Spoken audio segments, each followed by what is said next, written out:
என்ன அது ஓவரா பண்றீங்க? இல்ல எனக்கு புரியல. ஊடகவியலாளர் பத்திரிகையாளர்னா இந்த ரெண்டு கொம்பா வச்சிருக்கு. அவங்களும் எல்லாருமே தானே. ஏன் வந்து ஒரு விசாரணைன்னு கூப்பிட்டா அது கூட வர மாட்டாங்களா?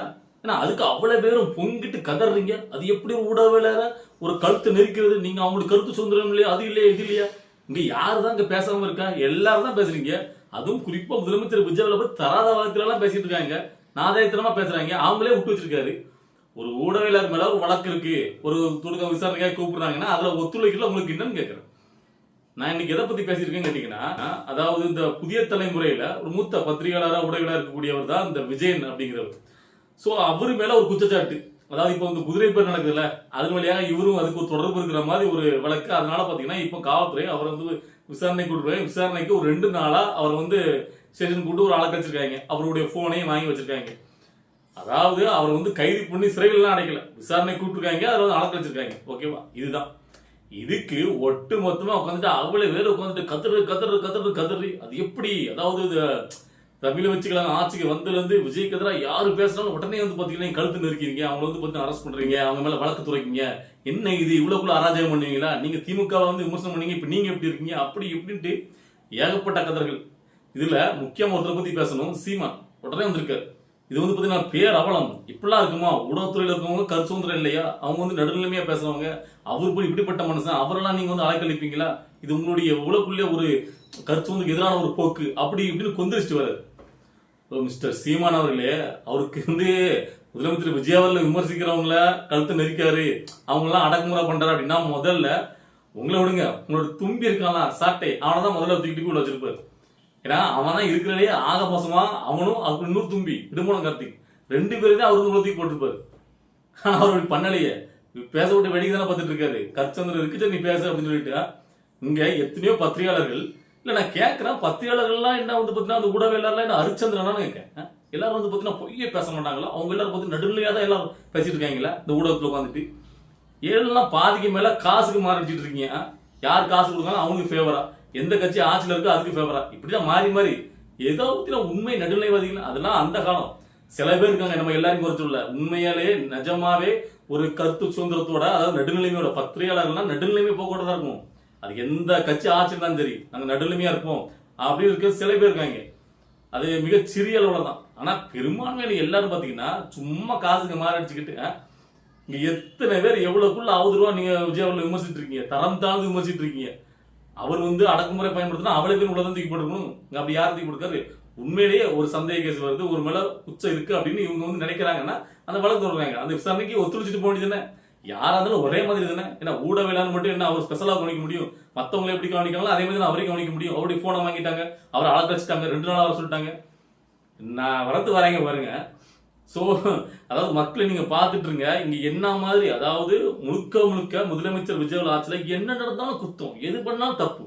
நல்ல விஷயத்துல இந்த சீமான் பாராட்டவே மாட்டாரு. ஏன்னா அதுக்கெல்லாம் வாய் வராது. நான் கேட்கிறேன், திமுக ஆட்சியில இந்த ஆம்ஸ்டாங் அவருடைய கொலை நடந்துச்சு இல்ல, அதுக்கு சிபிஐ விசாரணை வேண்டும் அவங்களுடைய மனைவி கேட்டிருந்தாங்க. ஆனா அப்ப ஆளுங்கட்சியா இருக்கக்கூடிய திமுக அது வந்து சிபிஐ எல்லாம் கொடுக்க கூடாதுன்னு சொல்லிட்டு கோர்ட்டுக்கு போச்சு. இவங்க ஆளுங்கட்சி தரப்புல இருந்து அரசாங்கம் வந்து பாத்தீங்கன்னா சிபிஐக்கு வர வேண்டாம், எங்களுடைய காவல்துறை சிறப்பாக செயல்படுவாங்க அப்படின்னு சொல்லிட்டு. ஏன்னா சிபிஐ விசாரிச்சா எத்தனை பேர் பின்னாடி இருக்காங்க எல்லாரும் மாட்டுவாங்க இல்ல, எல்லாம் போட்டு வெளிப்பட்டுல அதனால. சோ ஆனா இப்ப முதலமைச்சர் விஜயோட ஆட்சியில அவங்களுடைய மனைவி கோரிக்கை வச்சிருக்காங்க சிபிஐ விசாரணை வேணும்னு சொல்லிட்டு. உடனே சரி ஓகே, தமிழ்நாடு அரசுல இருந்து எந்த ஒரு தரப்பும் எதிர்த்தரப்பும் பண்ணல. கேஸ் அவங்க முன்னாடி கொடுத்த கேஸை வாபஸ் ஆயிட்டாங்க, சிபிஐ போட்டு அப்படின்ட்டு. பாத்துடுங்க, மனுஷன் உண்மையிலேயே யார் என்னன்னு பார்க்கல. ஏன்னா ஆம்ஸ்டாங்குடைய மனைவி அதிமுக சார்பா நின்றுதான் அந்த இதுல வந்து போட்டி போட்டாங்க, உங்களுக்கு தெரியும்ல. சோ அப்படி இந்த கட்சியில உள்ளவங்க அந்த கட்சி எந்த ஒரு ஃபேவரிஸும் பார்க்கல. உண்மையிலேயே நியாயம் யார் கிடைக்கணுமோ அவங்களுக்கு. எப்படி உள்ள இதை கூட சீமான் அவர்கள் ஒரு இடத்துல கூட இதெல்லாம் பாராட்டவே இல்லை. இதுக்கு முன்னாடி இந்த 2 மாசத்துல எவ்வளவு நல்ல விஷயங்களை பண்ணியிருக்காரு.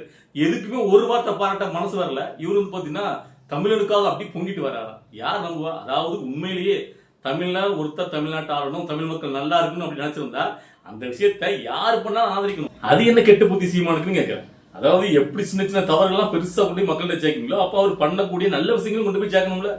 இன்னைக்கு கூட இந்த வீடியோ நான் பேசுற கொஞ்ச நேரத்துக்கு முன்னாடி வரைக்கும் முதலமைச்சர் விஜய் அவர்கள் களத்துல இறங்கி இன்னைக்கு சமூக நீதி விடுதிக்கு ஆய்வு மேற்கொண்டிருக்காரு.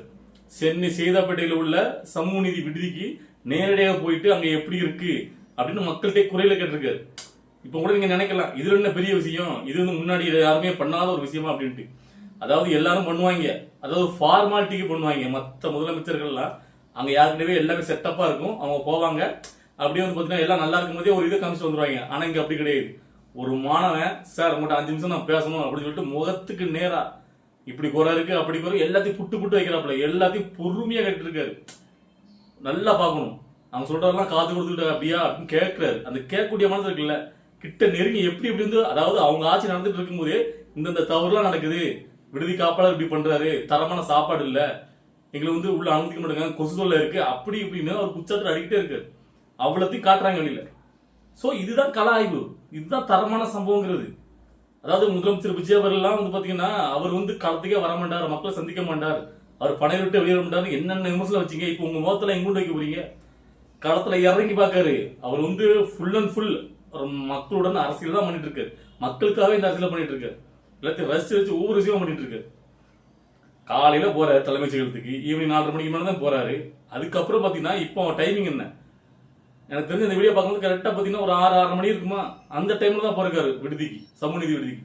இதுல இன்னொரு முக்கியமான விஷயம் என்ன கேட்டீங்கன்னா, அந்த மாணவர் சொல்லும் போது ஆதி திராவிட நலத்துறையில் அப்படி சொல்ல வர்றத ஆதி திராவிட ஆரம்பிக்கிறது நிப்பாட்டிட்டு சமூகநீதித்துறை அப்படின்னு சொல்லுவார் அந்த மாணவர். ஸோ அதை நல்லா நான் நோட் பண்ணேன். அதுதான் சமூகநீதி, உண்மையான சமூகநீதி. முதலமைச்சர் விஜய் அவர்கள் கொண்டு வந்து சமூகநீதி. இந்த பாயிண்ட் யாருன்னு கேட்டீங்கன்னா திருமாவளவர்களுக்கு. அவரு தான் பார்த்தீங்கன்னா இப்போ கூட சமூகநீதித்துறை அப்படின்னு கூட ஆதி திராவிட நலத்துறை தான் மாற்றம் சொல்லிட்டு இருக்காரு. அதுக்கெல்லாம் பாத்தீங்கன்னா முதலமைச்சர் விஜய் ஆள் கிடையாது, நீங்க சொல்றதெல்லாம் செய்யறதுக்கு. அவர் இன்னைக்கு உண்மையான ஒரு சமூக நிலையிட்டு இருக்காரு. சோ எனக்கு இன்னைக்கு திடீர்னாப்ப நம்ம எதிர்பார்க்கவே இல்லை, களத்துல போய் அவர் வந்து பாத்தீங்கன்னா நேரடியா பார்வையிட்டு ஆய்வு மேற்கொண்டு என்னன்னு, அதாவது என்னன்னா இது வந்து மற்ற அமைச்சர்களுக்கும் இது வந்து பாத்தீங்கன்னா எப்படி ஒரு ஆய்வு மேற்கொள்ளுங்கிறதுக்கு உதாரணம். ஒரு ஆய்வுனா நம்ம போறோம்னா அங்க வந்து அவங்களாவே நம்மகிட்ட குறைகளை சொல்லணும், புரியுதுங்களா? என்ன இது இருக்கு, இந்த பிரச்சனை இருக்கு, அதுக்கு வந்து பாத்தீங்கன்னா நம்ம அந்த அப்படியே வெளியிடணும் கூட. அதுல முதலமைச்சர் விஜய் அவர்கள் அங்க போய் நிக்கிற அந்த குறைகளை எல்லாமே அப்படி வெளியிடுறாங்க. மீடியாக்கள் எல்லாமே நிக்கிறதுல, ஊடகத்துல எல்லாமே அது பப்பிசாதல. இதே இது மத்த முதலமைச்சர் இருக்காங்கன்னா, அவங்க முதலமைச்சர் போறா அப்படின்னா அங்க வந்து பாத்தீங்கன்னா இந்த மாதிரி எல்லாம் பேச விட மாட்டாங்க. நல்ல விஷயங்களை மட்டும்தான், தரமா இருக்கா, சாப்பாடு நல்லா இருக்கா, டேஸ்டா இருக்கு, தரமா இருக்கல சாப்பாடு, அப்படியே கூட சாப்பிட்ற மாதிரி இந்த மாதிரி தான் பண்ணிட்டு வருவாங்க. தவிர குறைகளை வந்து பாத்தீங்கன்னா முதலமைச்சர் முன்னாடியே நேரடியா சொல்ல மாட்டாங்க. எந்த காலத்துல ஜெயலலிதா அவர் முன்னாடி சொல்ல முடியுமா இப்படி வந்து திறமோட ஒரு 5 நிமிஷம் பேசணும், இப்படிலாம் குறை இருக்கு, இப்படி தப்பு பண்றாங்க, விடுதி காப்பாளர் இப்படி அவமானம் பேசுறாங்க, ஒரு மாதிரி பேசுறாங்க, சாப்பாடு தரலாம இருக்கு, இப்படி இப்படி ஏதாவது சொல்ல முடியுமா? எதுவுமே சொல்ல முடியாது. இல்ல முக ஸ்டாலின் ஒரு பொறுமையை கேட்பாரா? சோ அப்ப இவ்வளவுக்குள்ள பாத்தீங்கன்னா ஒரு ஒரு பெருந்தன்மையா, ஒரு பொறுமையா, தங்கமையா, தரமா நடந்துக்கிறாருயா. நானும் எதிர்பார்க்கவே இல்லை. இவ்வளவுக்குள்ள இறங்கி அவர் வந்து பாத்தீங்கன்னா இவ்வளவு நல்லா பண்ணிட்டு இருக்காரு. சோ அப்ப இத கூட பாராட்ட மனசு இல்லைன்னா எதா எடுத்தாலும் நீங்க வந்து பாத்தீங்கன்னா விமர்சனத்தை வைப்பீங்க, நாங்க குறை சொல்லிட்டே இருப்பீங்கன்னா இங்க கதறியே நீங்க வந்து பாத்தீங்கன்னா அப்படியே வயிற்றுலயும் வாங்கி நினைச்சு கிடக்க. அவர் எங்கேயோ போயிட்டு இருக்காரு மனுஷன். இதை விட இன்னொரு முக்கியமான விஷயம், இதெல்லாம் நம்மளாலே பாதிக்கப்பட்டிருக்கோம். என்ன கேட்டீங்கன்னா, இப்ப நீங்க வெளியூர்ல இருந்து முக்காவாசி நீங்க சென்னையில இருக்குனால இதை அனுபவிச்சிருப்பீங்க. என்ன கேட்டீங்கன்னா, அதாவது இந்த திருவிழா நேரங்கள், விசேஷ விடுமுறை நாட்கள், சனி ஞாயிறு, தீபாவளி பொங்கல், இப்படி இந்த நாட்கள்ல ஊருக்கு போனோம் அப்படின்னா அந்த ஆமணி பேருந்துகள் இருக்குல்ல, அதெல்லாம் பாத்தீங்கன்னா ரேட்டு பயங்கரமா ஏத்திருவான். அதாவது டிக்கெட் 2000, 3000, 4000 அப்படின்னு ஏத்திருவாங்க. கவர்மெண்ட் பஸ்ல ஆல்ரெடி புக் ஆயிரும். ஸோ ட்ரெயின்ல போக முடியாது, அங்க வந்து நெரிசல். ஸோ இந்த மாதிரி அந்த ஆம்னி பஸ்கள் அந்த விலையை அவ்வளோக்குள்ள உயர்த்திடுவாங்க. இன்னைக்கு இந்த ஆம்னி பஸ் உரிமையாளர் சங்கத்திலிருந்து ஒருத்தர் பேசுறாருங்க. அதாவது இதுக்கு முன்னாடிலாம் நாங்கள் ஆம்னி பஸ்ஸுக்கு அந்த பெர்மிட் வாங்கணும்னா 5 லட்சம் கேட்டாங்க போனாச்சுலாம். ஆனால் இப்போ லஞ்சமே கேட்கல, ஃப்ரீ எங்களுக்கு அது கிடைச்சிட்டு, நாங்கள் அப்ளை பண்ண எங்களுக்கு கிடைச்சிட்டு.